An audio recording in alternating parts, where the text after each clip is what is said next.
Tonight we drift far from the noise of the present, to a place forgotten by time, a place where wind speaks in ancient tongues, where the ocean's breath carries the memories of those who once called it home. Close your eyes now, and imagine a remote island, so distant it floats on the very edge of the world.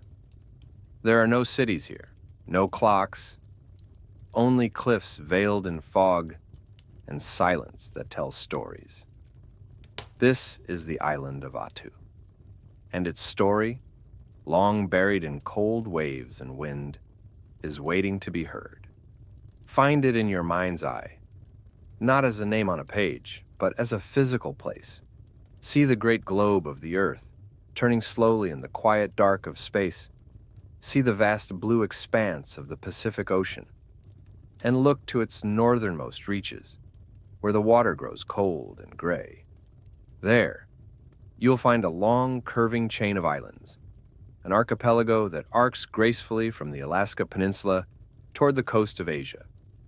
These are the Aleutian Islands, a bridge of rock and tundra, born of volcanic fire from the seabed below. Attu is the final link in this long chain. It is the westernmost point of America, a place so remote, so far-flung, that it exists in a time zone all its own. It is a place closer to the shores of Japan than to the mainland of its own country. It is here, in this lonely, water-bound world, that the deep, powerful currents of the North Pacific Ocean meet the chilly, nutrient-rich waters of the Bering Sea. They greet each other not in a violent crash, but in a constant, swirling, silent dialogue of eddies and tides. A slow, eternal underwater dance that has shaped this island and the life around it for millennia. To see Attu today is to witness a world reclaimed by nature, a world that has shrugged off a brief, violent human moment and returned to its own deep, ancient rhythm. It is a wilderness of staggering beauty, a beauty that is raw and wild and profoundly indifferent.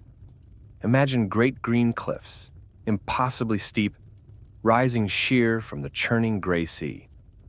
They are like fortress walls, draped in velvet moss, guarding the island's secrets. The wind is the island's true ruler. It is a constant presence here, a character in the story of this place. It sweeps unimpeded across the treeless landscape, for there are no forests to slow its passage. It is a relentless sculptor, shaping the land over uncounted centuries, smoothing the hills into gentle rolling contours and carving deep hollows where the snowdrifts lie until late in the spring. It whispers through the tall beach ryegrass, a sound like a long, slow exhalation. And the fog. The Aleutian fog is legendary. For most of the year, it blankets the island.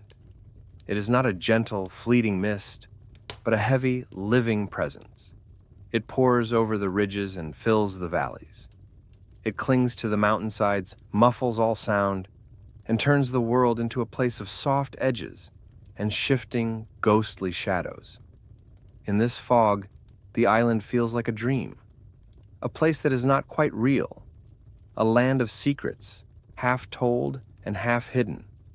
The light itself is different here. It is a soft, diffused light, filtered through the constant cloud cover that gives the vibrant greens of the tundra an almost luminous quality. There are no permanent residents on Attu now. The human census reads 0. There are no towns, no paved roads, only the faint, overgrown tracks left by a forgotten war, tracks that are slowly being erased by the patient work of moss and time.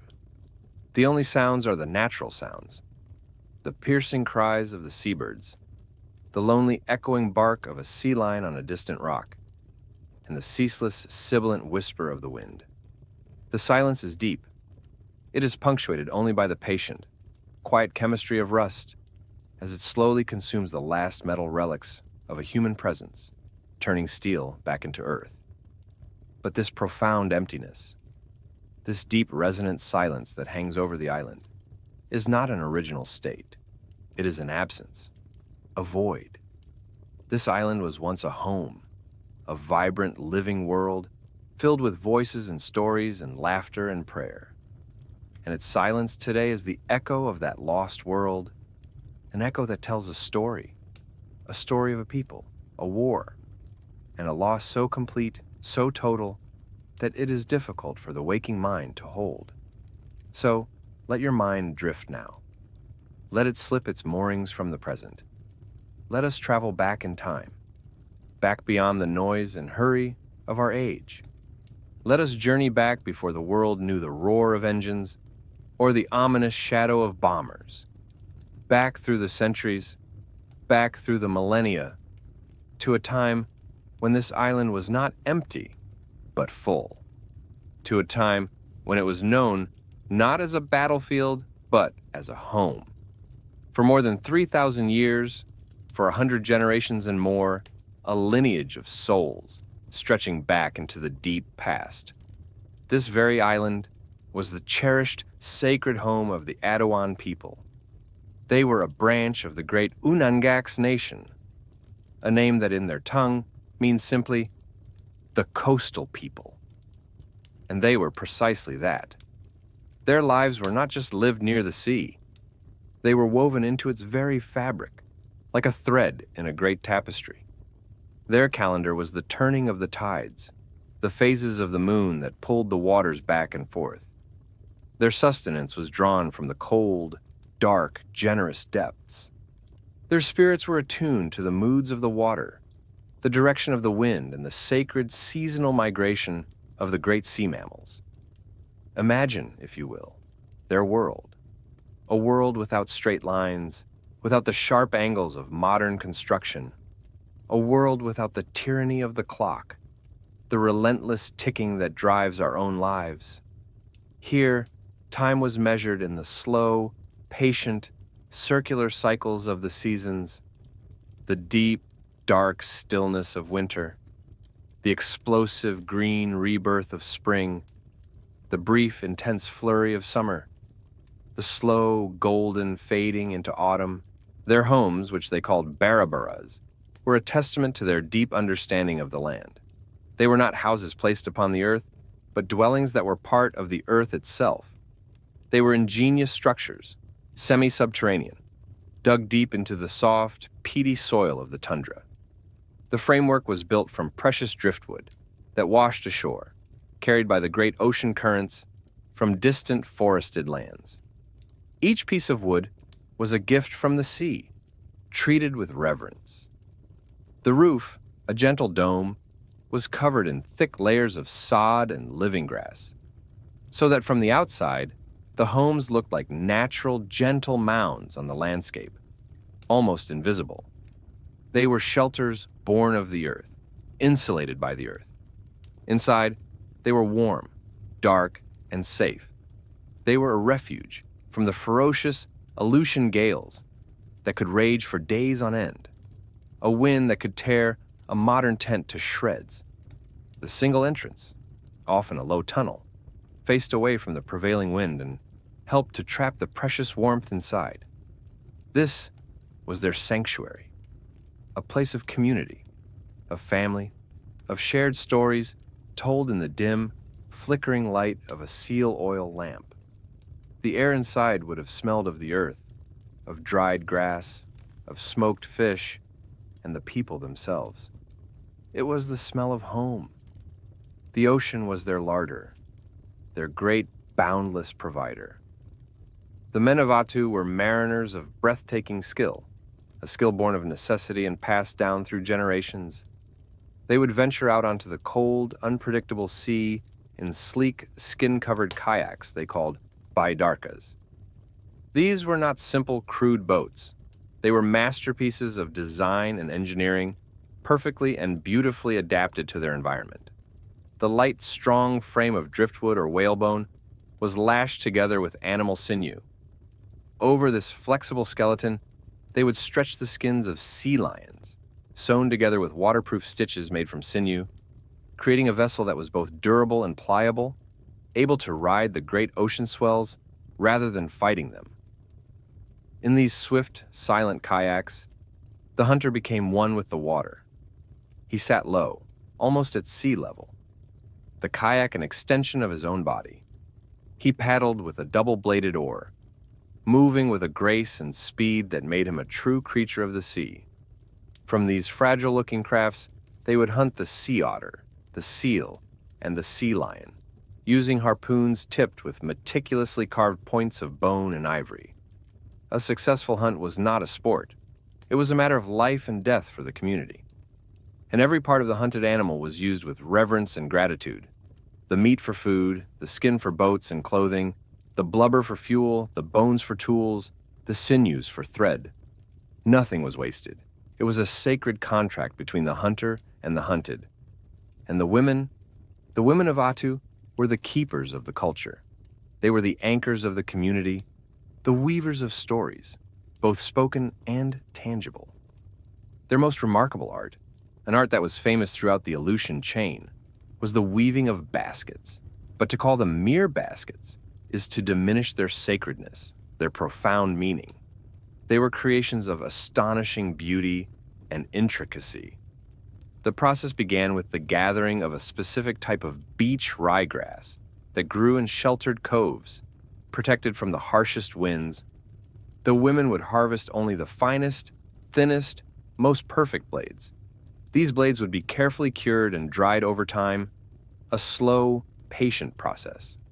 Then, with an almost magical skill, a skill passed down from mother to daughter through uncounted generations, they would split these grass fibers with a carefully grown and sharpened thumbnail. The resulting threads were as fine as silk. Then, in the dim light of the barabara, the weaving would begin. The work was slow, painstaking, meditative. The weaver's hands moved with a deep, intuitive knowledge. A single basket, depending on its size and complexity, could take months, even years, of dedicated work to complete. The weave was so fine, so tight, that the finished vessel was as supple and soft as woven linen, and often completely watertight. They were decorated with tiny, colorful threads made from dyed seal gut or the bright feathers of seabirds, creating intricate geometric patterns. Each pattern was a language, a story of family lineage, a depiction of a spiritual belief, a map of the island's sacred places, or the abstract representation of a dream. To hold an Attuan basket was to hold a culture's soul in your hands. It was a library of knowledge, a testament to a life of patience and deep connection. This was their world, a world of deep, reciprocal connection to the land, to the sea, and each other. For thousands of years, they endured. They endured the long, dark winters, when the sun was just a pale, fleeting visitor on the southern horizon. They would huddle together in the warmth of their barabaras, sharing the food they had so carefully preserved: dried fish, seal oil, berries. They would mend their tools, tell the old stories of Raven, the clever creator and trickster, stories of the spirits of the animals who gave themselves to the hunters, stories that taught the young how to live a good life, a life of respect and balance with their powerful and sometimes dangerous world. They endured the brief, explosive summers when the island would awaken from its long slumber in a riot of color. The green of the tundra would deepen into 100 shades of emerald and jade, and everywhere, carpets of tiny, vibrant wildflowers would appear as if by magic. Purple lupine, delicate Aleutian poppies, the shocking pink of fireweed, the gentle white of yarrow. It was a time of frantic, joyful activity, of gathering berries and roots, of fishing for salmon in the island's streams, of preparing for the long winter that was never far away. Their lives were hard, no doubt. The wind was a constant challenge. The sea was a constant danger. But they were whole. They were a people who knew exactly who they were and where on this earth they belonged. Then, from the west, the first great disruption arrived. In the 18th century, Russian fur traders, the Promyshleniki, sailed into the Aleutian chain. They were rough, hard men from a different world, driven by a fierce hunger for the rich, dark, lustrous fur of the sea otter, which they called soft gold. Their arrival brought a storm of change. It brought violence and subjugation. The Unangax people, with their traditional weapons of bone and stone, were no match for Russian firearms. Their populations were decimated by conflict, and even more so by the invisible killers the Russians brought with them.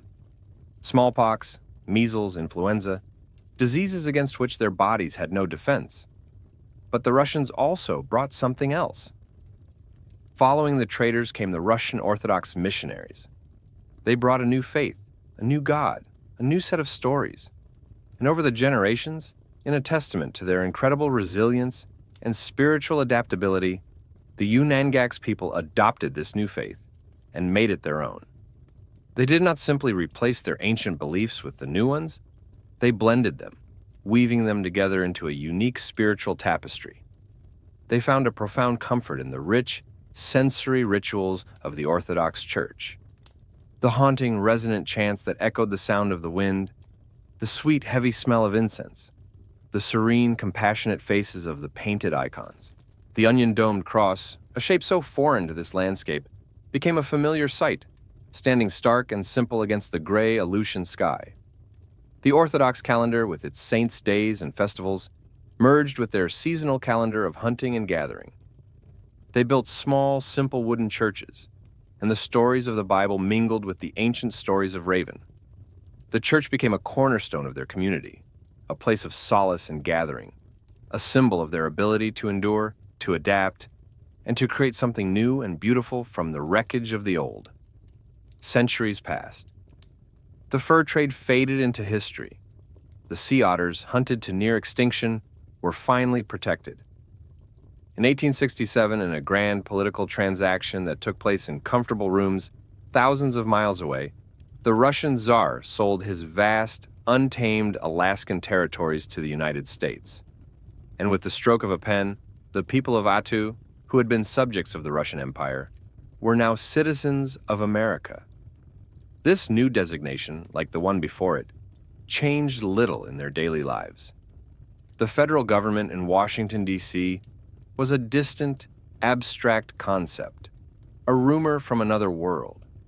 For decades, they were left largely to themselves, a small, forgotten village on a remote island, a living museum of an ancient way of life, now layered with the deep, resonant traditions of the Orthodox Church.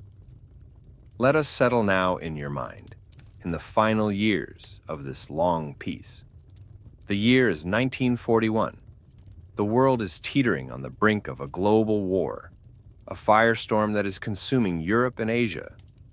But on Attu, the rhythms of life continue as they have for generations. The village is home to just 45 people, 45 souls, living in a web of connection, intertwined by blood, by marriage, by shared work, by a shared history, and by a shared faith. And living among them, woven into the very fabric of their daily lives, are two people from that vast, faraway world of mainland America. Charles Foster Jones, a quiet, kind man of 60, was originally from the flat, green state of Ohio. He is not an ordained priest, but he is the village's lay reader. He leads the prayers and the chants in the small, simple wooden church, his steady voice a familiar comfort to the congregation. And more critically, he is the island's radio operator. He is their one fragile, electronic link to the world beyond the endless horizon. In his small radio shack, a room filled with the strange magic of wires and vacuum tubes, he listens to the faint, crackling voices that drift through the ether, bringing news of a world the Attuans can barely imagine. He is their window to the outside. His wife, Etta, a woman of 62, is the village school teacher, employed by the U.S. Office of Indian Affairs. In a small one-room schoolhouse warmed by a little pot-bellied stove that glows cherry red on the coldest days, she teaches the Attuan children their English letters and their arithmetic. She is beloved. Her patience is as boundless as the ocean that surrounds them. The children who speak the soft, guttural sounds of the Unangak's language at home come to her classroom and learn the harder, more angular sounds of English, the language of this new country to which they now belong. She is more than a teacher. She is a doting grandmother figure to them all. She mends their clothes. She comforts them when they fall. She shares her precious supplies of sugar and flour, baking treats that are a marvel to them. Imagine the peace of that life, the simple recurring sounds, the excited chatter of children reciting their lessons, a sound that drifts on the wind and mingles with the ever-present cries of the gulls outside. The smell of Etta's bread baking in her small oven, a warm and comforting aroma that signifies care and plenty. The sight of Foster, his brow furrowed in concentration, meticulously cleaning the contacts on his radio equipment, feeling the immense weight and responsibility of being the island's only connection to help, should it ever be needed. In her letters to her sister, letters that would travel for weeks by supply boat to reach their destination, Etta wrote of this profound peace. She wrote of the deep, quiet kindness of the Attuan people, of their generosity and their gentle spirits. She wrote of the wild, untamed beauty of the island, a beauty that had captured her soul and made her feel as if she was living inside a painting. And she wrote, with a simple, heartfelt sincerity that resonates across the years, that she and Foster had found a true home, a place of safety and belonging at the very end of the earth. This was Attu, a small, precious, and tragically fragile world, a 3,000-year-old culture living in a delicate, beautiful balance, a world entirely unaware that on the other side of the planet, military planners in crisp uniforms were drawing lines on maps, cold, straight, strategic lines that were converging with the chilling precision of geometry on their remote and peaceful shore. Let your mind drift now, like a high, soaring bird, across the vast, cold expanse of the Pacific Ocean. Come to the bustling, humming, disciplined heart of an empire at war. In the formal, wood-paneled planning rooms of the Imperial High Command in Tokyo, the leaders of the Japanese military, men whose faces were masks of stern determination, were crafting their most audacious plan yet. They were at the height of their power, their empire having expanded with breathtaking speed across Asia and the Pacific. They were now planning a great, terrible chess move, a strike designed to cripple their most formidable enemy, the United States, and secure their dominance over the ocean for years to come. The centerpiece of this grand, complex plan was the capture of a tiny American-held atoll, a mere speck of coral and sand in the Central Pacific, named Midway. The Japanese strategists, brilliant and bold, believed that if they could seize Midway and crush the American fleet there, the war in the Pacific would be effectively over. To ensure their success in this decisive battle, they felt they needed a diversion, a feint, a clever theatrical trick to fool their enemy, to draw their attention and their strength away from the real target.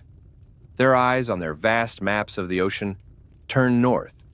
They turned to the long, lonely, and they believed undefended arc of the Aleutian Islands. An attack here, on what was technically North American soil, would surely cause a panic in Washington. The Americans, they reasoned, were sentimental and predictable about their homeland. They would be forced to divert their powerful aircraft carriers, the queens of their naval chessboard, to steam north to defend Alaska. This would leave the fleet at Midway weakened and vulnerable. The Japanese main fleet could then close in and deliver the final, decisive blow. The plan was codenamed Operation AL. It was a cold, brilliant, and ruthless piece of military strategy. The islands of Kiska and Attu, remote and all but forgotten by the American military, were marked for invasion and occupation. In the thousands of pages of planning documents, in the countless hours of meetings where men moved miniature ships around on giant maps, the people who lived on these islands were not a factor. They were an anthropological curiosity at best, a minor detail to be managed, a small obstacle to be swept aside. Their lives, their history, their homes, their sacred connection to the land. All of it was utterly irrelevant to the grand geometric design of war. As the northern spring of 1942 reluctantly gave way to a cool, damp summer, a powerful Japanese naval force secretly left its home ports. It was a fleet built for conquest. Aircraft carriers, their decks crowded with planes. Cruisers and destroyers, their gray hulls cutting cleanly through the water. It was a steel fist, steaming silently and unseen through the cold, gray, empty waters of the North Pacific. The men on these ships, the young pilots and soldiers, were filled with a potent mixture of excitement and apprehension. They were imbued with a powerful sense of destiny, of duty to their emperor and their nation. For most of them, this strange, foggy world of the Aleutians, a place they knew only from maps, was a landscape as alien as the surface of the moon. On June 7th, the invasion force arrived off the coast of Attu. The island was wrapped in its signature defense, a thick, disorienting, and impenetrable fog. The sea was unusually calm, the water like gray silk. The landing was silent.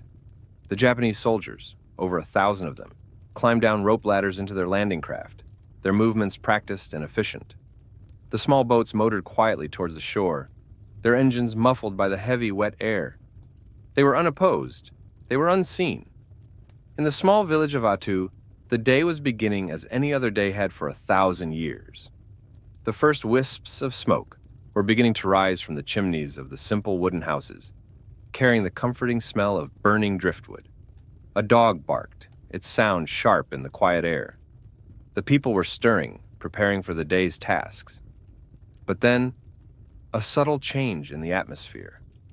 A sound that did not belong. The low, unfamiliar growl of a boat engine, where none should be. A flicker of movement at the edge of the fog. A shape that was not a rock, not an animal.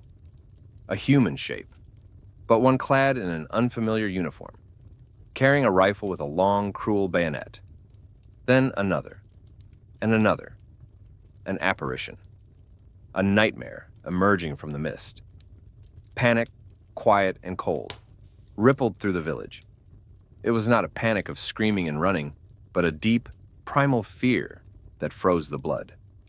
A fear of the unknown, of the incomprehensible. Doors were barred. Children were hushed and pulled into the darkest corners of the houses. The people retreated, their hearts pounding a frantic, silent rhythm against their ribs. The Japanese soldiers moved with a trained, methodical efficiency. They swept through the small collection of wooden houses, their heavy boots thudding on the damp earth, a sound that violated the soft quiet of the village. They kicked in the simple, unlocked doors. They were not met with resistance, only with the terrified, uncomprehending stares of the Attuan people. They were herded out of the warmth and safety of their homes, out into the damp, gray light of the morning. The entire village, the old, the young, the men, the women, the children, was gathered in a central area, a confused and frightened flock. It was then that a group of soldiers, searching the buildings, discovered Foster Jones. He was not hiding. He was in his radio shack, the electronic nerve center of the island. He was not trying to send a message.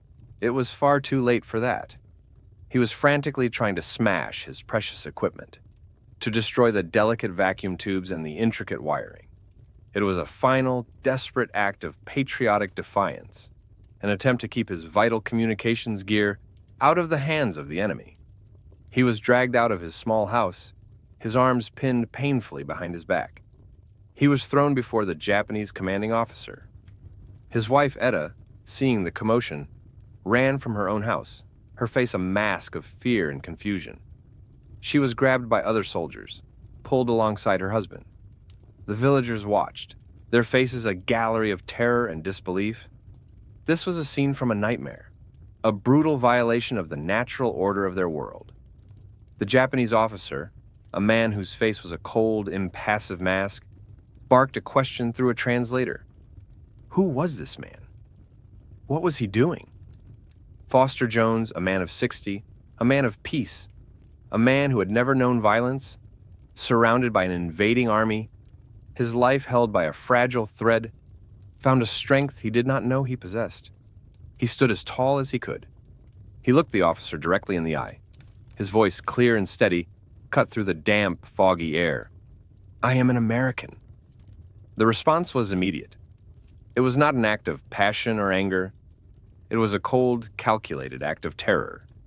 It was a demonstration, a piece of theater designed to shatter the will of anyone on the island who might even think of resisting. The officer drew his sidearm. The metallic click of the safety being released was a sound that was utterly, profanely alien in this place of wood and grass and water. Etta Jones, seeing the gleaming dark metal of the pistol, let out a cry of pure anguish, a sound of utter disbelief. The villagers gasped, a single, collective, horrified intake of breath. A single sharp crack echoed across the silent tundra. The sound was strangely flat, instantly absorbed and deadened by the heavy, wet air. Foster Jones crumpled to the ground. He fell without a sound.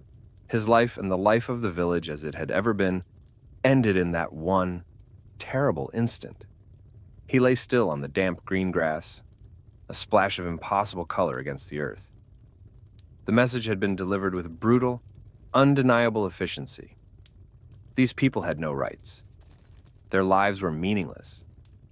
They were nothing. The invasion was complete. The grief that washed over the village was immediate and overwhelming. A silent, internal tsunami of shock and horror that left them paralyzed, unable to move, unable to think. But there was no time to mourn. There was no time for the sacred rituals of death that their culture demanded. They were prodded with the sharp points of bayonets, pushed and shoved towards the shore. The widowed Etta Jones, her mind a vortex of shock and sorrow, a place where reality had ceased to exist, was led along with them, a sleepwalker in her nightmare. They were forced onto a naval transport ship, a cold gray steel vessel of war that smelled of diesel fuel and rust. It was the antithesis of their world of skin, wood, and earth. They were allowed to take nothing with them, not their intricately woven baskets, which held the stories of their ancestors, not their well-worn carving tools, not the holy icons from their church, whose painted eyes had offered them comfort for generations. They boarded the ship with only the simple clothes on their backs and the profound, unspeakable terror in their hearts. As the ship's heavy engines rumbled to life, sending a deep, unsettling vibration through the steel deck, they stood huddled together, a small, lost flock. They watched as their island, their entire world, the cliffs they knew by name, the coves where they gathered grass, the small wooden houses that held the memories of their lives, the little church with its simple cross, the very ground that held the bones of their ancestors for 100 generations, grew smaller and smaller. They watched, silent and tearless in their shock, until it was just a smudge on the horizon. And then it was swallowed by the ever-present fog and the indifferent gray sea. They were adrift, captives, heading towards an unknown and terrifying future. The silence they left behind on the island of Attu was a new kind of silence.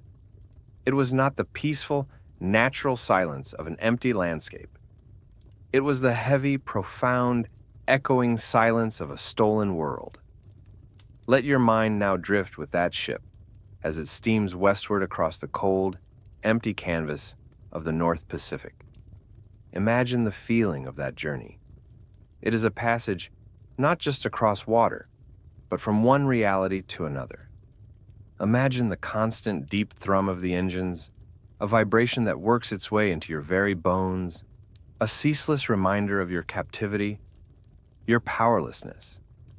Day and night, the thrumming never stops. It is the heartbeat of the machine that is carrying you away from everything you have ever known.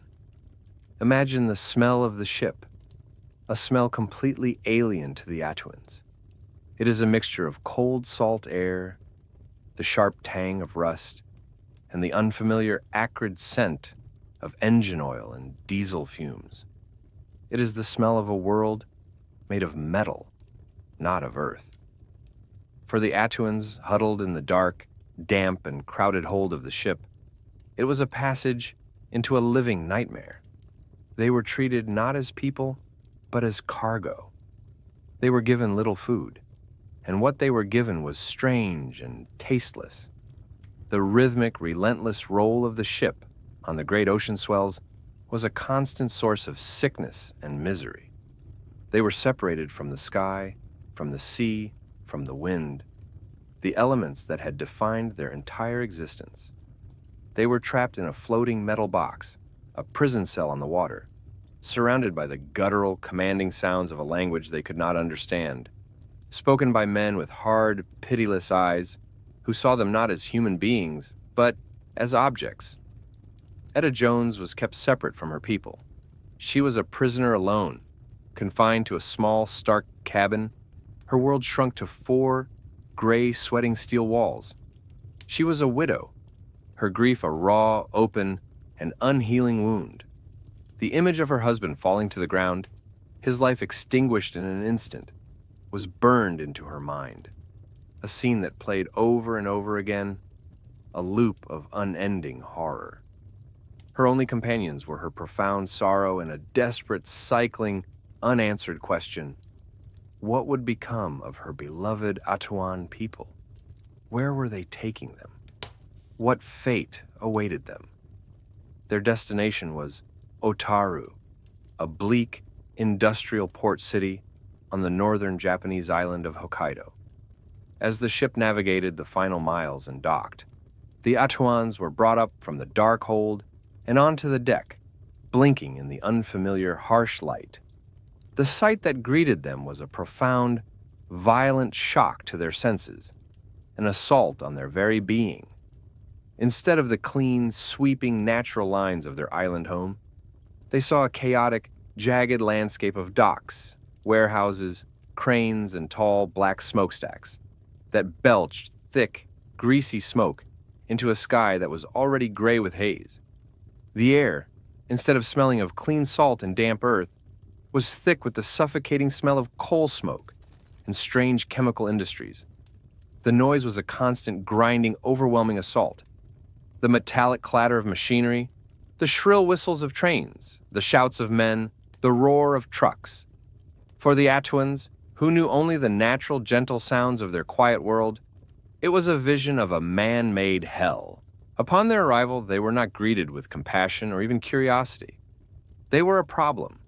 The Japanese authorities were faced with a bureaucratic dilemma. What to do with these strange, silent prisoners? They were not soldiers. They had not fought. They were civilians, but they were also natives of an enemy nation. The decision that was made, a decision made in a sterile office by an official who would never see their faces, would seal their fate. They were not to be classified as prisoners of war. They would not be granted the meager protections of the Geneva Conventions. They were to be held in a special category, a category that essentially stripped them of their humanity in the eyes of their captors, rendering them invisible to the rudimentary laws of war. This decision was rooted in the deeply ingrained honor-bound warrior code of the Imperial Japanese military. In the Bushido-influenced mindset of the time, to surrender without a fight was the ultimate shame, a stain upon one's soul. A soldier was expected to fight to the death for the emperor. To be captured alive was a disgrace. The Attuans had not fought at all.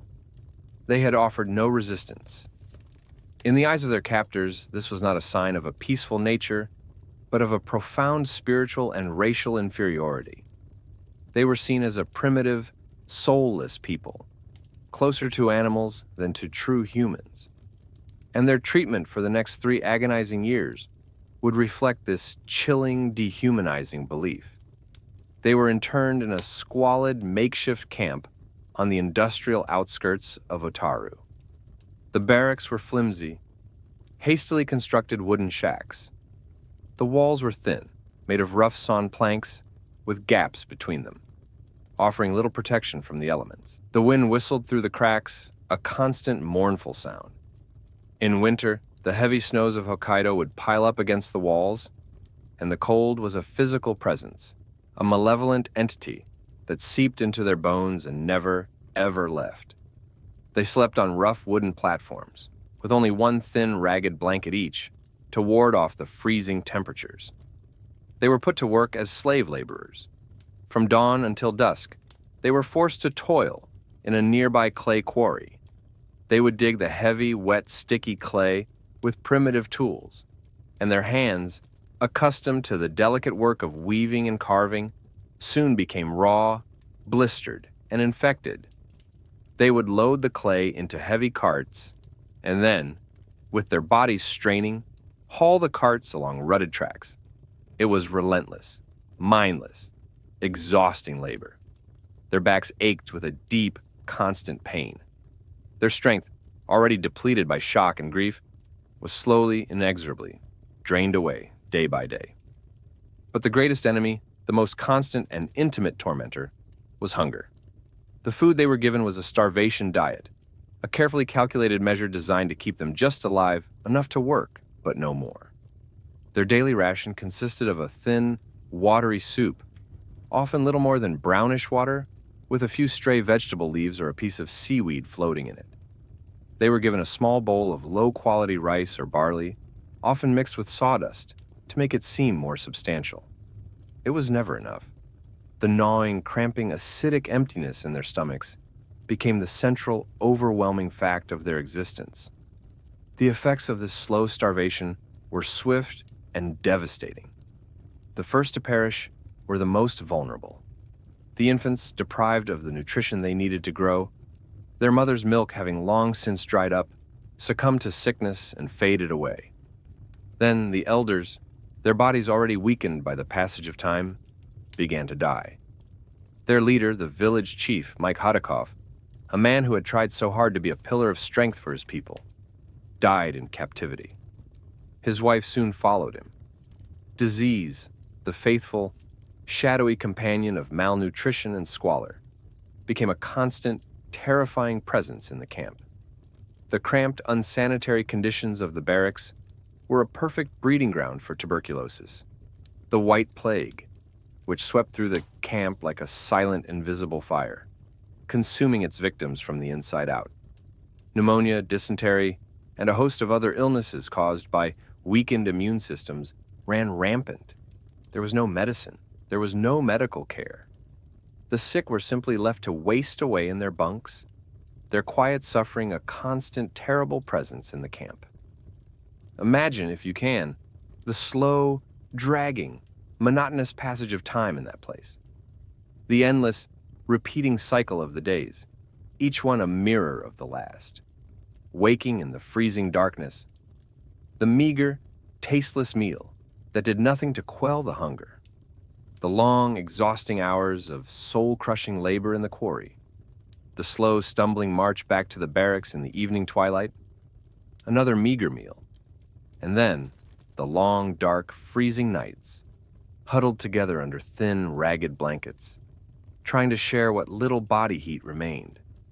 The nights were filled with the sounds of suffering, the quiet, suppressed weeping of those who had lost a child, or a spouse or a parent, the dry, racking, endless coughing of those in the final grip of tuberculosis. They tried to hold on to who they were. They tried to keep the flame of their culture from being extinguished completely. In whispered tones, their voices low and soft in the darkness, when the guards weren't listening, they would speak to each other in their native Unangak's tongue. It was a small act of defiance, a way of remembering that they were still Attuan, that they were still human. They would tell the old stories, their voices weaving a tapestry of memory in the dark. They would describe their island in painstaking detail to the children who had been too young to remember it clearly. They spoke of the taste of fresh-caught salmon and roasted seal meat, their mouths watering at the memory. They spoke of the feeling of the clean, cold salt spray on their faces as they paddled their baidarkas. They described the intricate patterns of their mother's baskets, trying to recreate the beauty of their lost world in words. Their memories were their only sanctuary, their only escape from the brutal reality of the camp. They prayed their orthodox prayers, their words rising like a faint, unseen mist in the cold air. They prayed to a God who seemed to have forsaken them. They prayed for deliverance. They prayed for a return to their home. But as the months turned into a year, and 1 year turned into 2, and then 3, their prayers began to feel like words spoken into an empty, indifferent, silent void. They buried their dead, one by one. They would wrap the frail, emaciated bodies in whatever scrap of cloth they could find and carry them to a small, desolate plot of land outside the camp. They would use their bare hands and broken tools to scratch a shallow grave in the hard, frozen, foreign earth. It was a profound violation of their most sacred traditions, which held that their spirits were inextricably tied to their ancestral island, that to be buried away from it was to be lost for eternity. Each burial was another deep tear in the fabric of their culture, another severing of a sacred link in the long chain of their people. For 3 long, unimaginable years, this was their existence. A slow, grinding erosion of the body, the mind, and the spirit. The world had forgotten them. They were a lost tribe, their quiet, immense tragedy unfolding in complete obscurity, a world away from the great, famous battles that were deciding the fate of the planet. By the time the war finally shuddered to its violent, apocalyptic end in the summer of 1945, with the atomic bombing of Hiroshima and Nagasaki, the Attuan people had been decimated. Of the 42 men, women, and children who had been taken from their island, nearly half were dead. 25 souls remained. 25 ghosts clinging to life in a forgotten corner of a defeated, shattered empire. Let your mind drift now to the final, chaotic days of the war. Imagine the confusion and turmoil in Japan.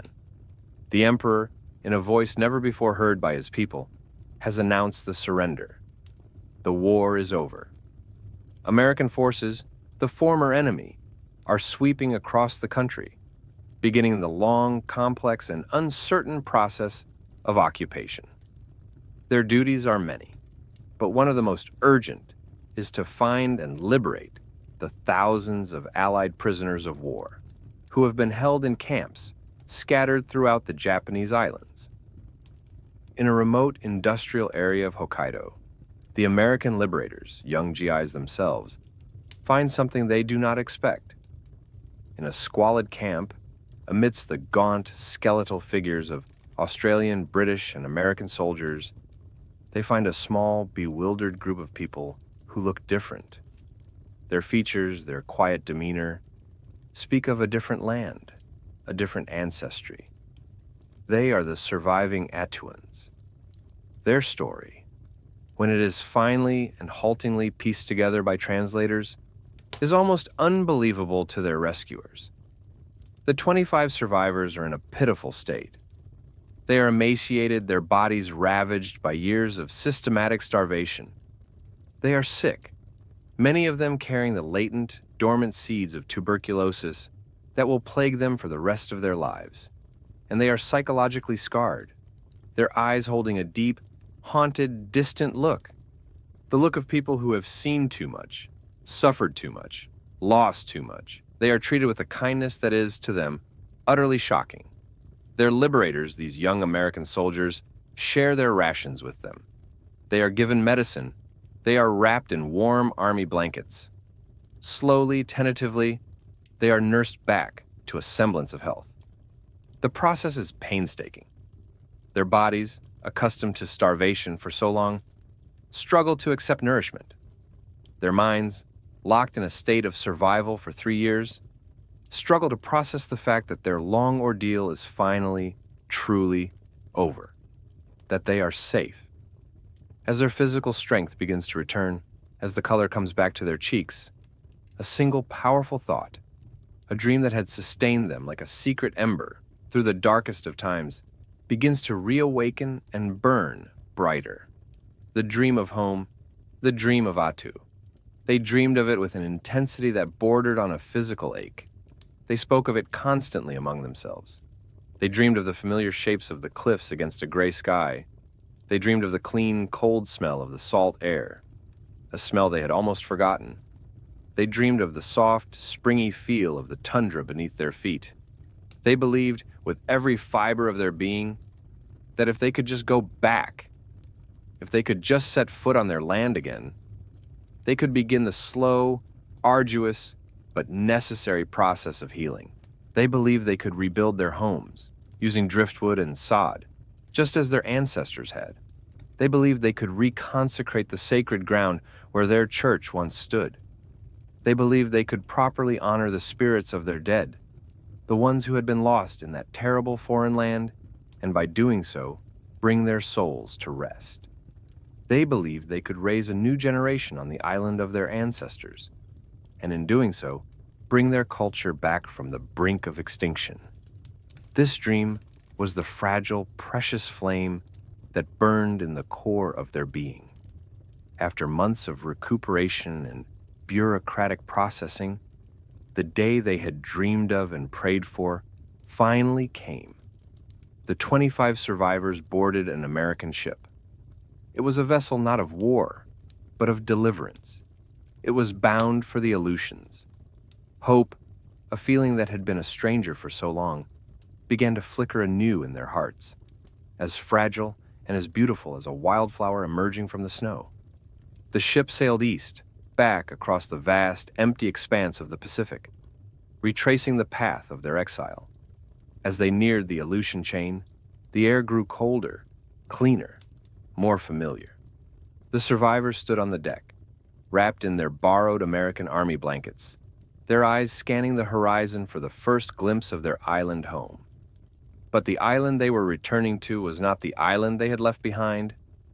Their home had not been waiting for them, preserved under glass like a museum piece. While they were suffering in the slave labor camp in Japan, Attu had become a place of unimaginable violence. In May of 1943, almost a year after their abduction, the United States military had launched a massive operation to retake the island. It was a matter of national pride to reclaim the first piece of American soil occupied by the enemy, and it was a strategic necessity to remove the Japanese threat from the northern flank. The battle that followed was one of the most savage and brutal of the entire Pacific War, a chapter of the war often overlooked, but no less horrific for its obscurity. Over 15,000 American and Canadian troops had landed on the island, facing a force of roughly 2,500 deeply entrenched Japanese defenders. These Japanese soldiers, isolated and with no hope of reinforcement or rescue, had been ordered by their distant commanders to fight to the last man, to defend the island to the death. And they did. For 19 long, bloody days, the island was a vision of hell on earth. The fighting took place in freezing rain, in dense, disorienting fog that reduced visibility to a few feet, and across a treacherous landscape of steep, muddy mountains and waterlogged tundra. It was a brutal, close-quarters slugging match. Men fought and died for every ridge, every hill, every foxhole. The battle culminated in a final, desperate, suicidal banzai charge by the last few hundred Japanese soldiers. Under the cover of darkness, they charged screaming into the American lines, overrunning field hospitals, fighting with bayonets and grenades, until they were finally and completely annihilated.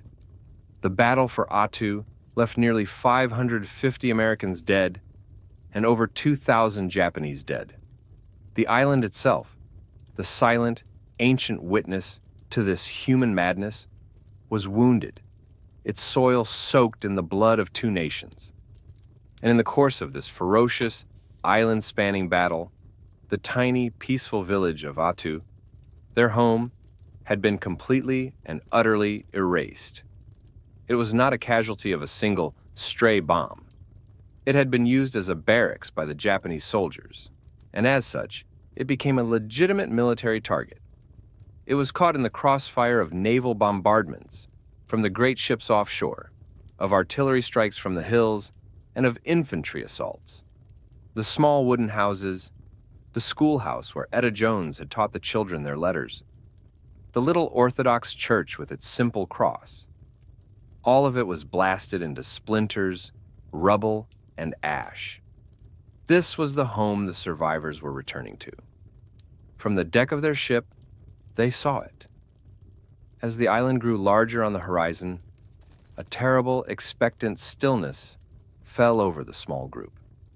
They strained their eyes, searching for the familiar shapes of their village against the shoreline. They saw nothing. As the ship drew closer, anchoring in the bay where their ancestors had launched their bidarkas for 1,000 years, the full heartbreaking extent of the devastation became clear. Where their homes had stood, there was only blackened rubble and ugly, gaping shell craters. A few splintered skeletal timbers, bleached gray by 3 years of salt air, pointed accusingly at the sky. The relentless green tundra was already beginning to reclaim the scars, with delicate wildflowers growing up through the charred foundations of their lives. Their homes were gone. Their church was gone. The world they had held so preciously in their memories, the world they had dreamed of with such desperate longing for 3 long years, existed no more. It had been wiped from the face of the earth. The silence on that ship must have been absolute, the silence of a hope so completely and so finally crushed.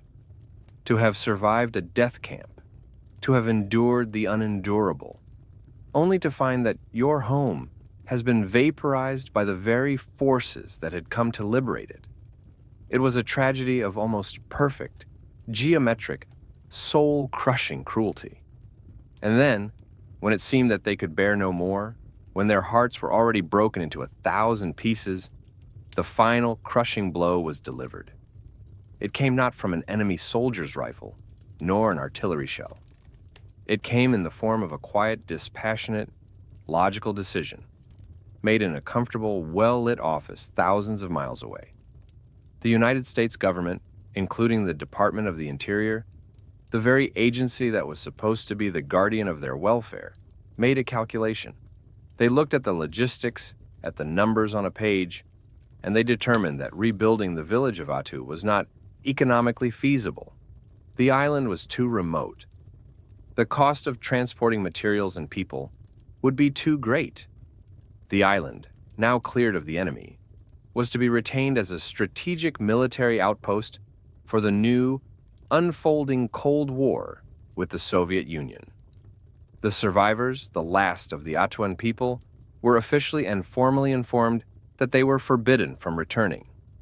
They could not go home, ever. They were now exiles forever, refugees in their own country. The 25 survivors, the last remnants of a distinct cultural group with a 3,000-year history on that specific piece of land, were scattered. They were relocated to other Aleut villages like Atka, hundreds of miles away.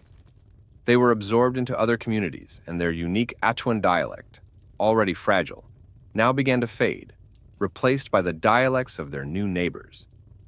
Their specific traditions, their stories, and their unique identity began to blur. The delicate, sacred thread of their culture, a culture that was so inextricably tied to a single, specific place on the planet, was now irrevocably severed. The forced relocation, this final act of bureaucratic indifference, completed the cultural destruction that the Japanese invasion had begun. A continuous human settlement that had endured for 3 millennia, that had survived Russian fur traders and disease, and the harshness of the elements had come to a final, tragic, and quiet end. Let your mind drift forward now, like the fog that rolls over the island. Let it drift through the slow, quiet decades that followed. The seasons on Attu continued their eternal, indifferent cycle. The heavy snows of winter buried the scars of war under a blanket of pure, silent white. The green tundra of summer softened their sharp edges, covering the rusted metal and the splintered wood with a carpet of life. The wind and the rain worked patiently, ceaselessly, to wash the island clean. The Cold War, which had kept Attu a military outpost, a listening post on the edge of the Soviet Union, eventually thawed and then ended. The strategic importance of the island waned. The bases were closed. The soldiers packed up their equipment and left. The runways, once roaring with the sound of patrol planes, grew quiet, then cracked. and were slowly, patiently colonized by mosses and lichens and wildflowers. The island was eventually designated as a national wildlife refuge. It was returned to its original, non-human inhabitants, the seabirds, the Arctic foxes, and the great, indifferent, and now almost complete silence.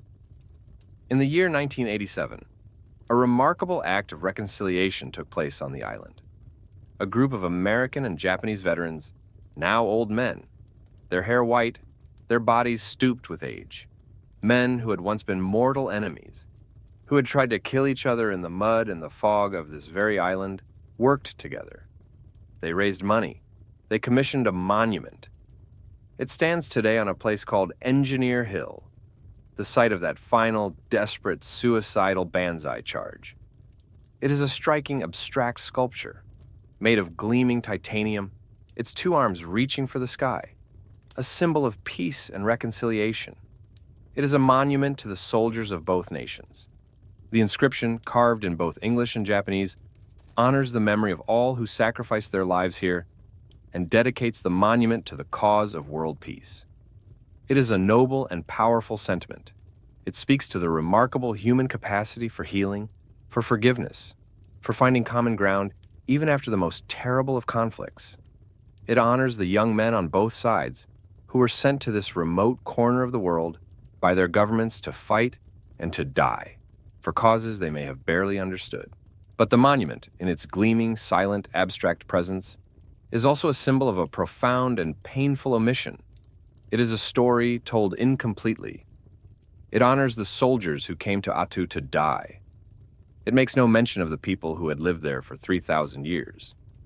There is no stone carved with the names of the 19 men, women, and children who starved to death in Otaru. No plaque tells the story of Foster Jones, the man of peace who was executed in the morning fog for the crime of being an American. There is no acknowledgement of the culture that was erased, of the homes that were destroyed, of the final bureaucratic betrayal that scattered a people to the winds and forbade them from ever returning to their sacred ancestral home. The deep silence of the island is mirrored by the profound, unknowing silence of the monument. The descendants of the Attu survivors live on. They are scattered across Alaska, across America, across the world. They carry a memory that is not their own, a sense of loss for a home they have never seen, a sorrow that has been passed down through generations. They look at the maps, they see the name Attu, and they feel the echo of that stolen world. It is a ghost limb, a home that aches with its profound absence. To this day, there has been no formal apology from the government of Japan for the abduction and the brutal treatment that led to the deaths of nearly half the village. Their story is a footnote in the Japanese telling of the war, an inconvenient truth that complicates the preferred narrative of their own nation's suffering. And in America, the story is largely unknown, a forgotten chapter in a great and terrible book, a story overshadowed by larger battles and more famous tales of heroism and loss.